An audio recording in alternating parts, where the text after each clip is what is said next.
में एक public rally कर रहे थे और उन्होंने कहा कि बीजेपी और आरएसएस ना नफरत फैला रहे हैं। मुझे लगता है ये तो आपको उनसे सवाल पूछना चाहिए। जब वो श्रीनगर जाते हैं और उन्होंने बर्फ के गोले बना करके अपनी दीदी के साथ खेले, या फिर लाल चौक जाकर के आइसक्रीम खाते हैं, या यकायक उठ जाते हैं शाम को और आहदूज में चले जाते हैं, तो ये क्या तब संभव था जब उनका राज था?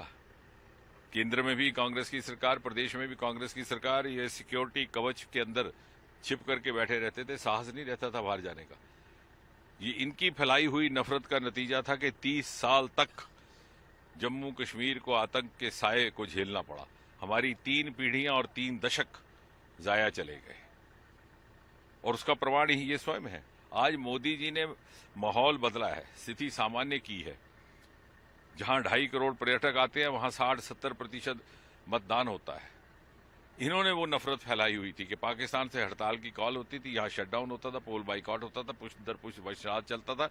ये नफरत की आड़ में राजनीति जो करते रहे 30 वर्ष, उससे मुक्ति मोदी जी ने दिलवाई। और अगर ये जो नफरत की बात कर रहे हैं, अगर ऐसा होता तो आज जिस खुली फिजा में आजादी के साथ ये घूम रहे हैं श्रीनगर की गलियों में, बाजारों में, वो ना हो पाता। सर, फारूकुल्लाह जी ने कहा कि हम अगर सरकार में आए तो 370 हटा के सुप्रीम कोर्ट जाएंगे और हटाने की। ऐसा है कि चुनाव के समय सच झूठ बोलने की हर व्यक्ति को इजाजत है, लेकिन मैं चाहूंगा, मैंने पहले भी कहा कि मीडिया के मित्र ही कुछ एक जाकर के सर्वे करें, केवल जम्मू क्षेत्र का ना करें। श्रीनगर के गली कूचों में आम जो व्यक्ति घूम रहा है उससे पूछेंगे क्या वो चाहता है कि 370 वापस आए।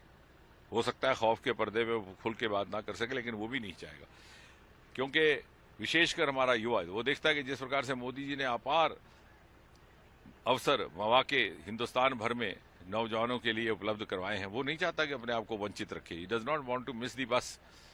और इस तरह से क्या आप चाहेंगे? आप कश्मीर में ही श्रीनगर में किसी मां से पूछिए, क्या वो चाहेगी कि 35 वापस आए और उसकी बेटी को जायदाद से बेदखल कर दिया जाए? कतई नहीं।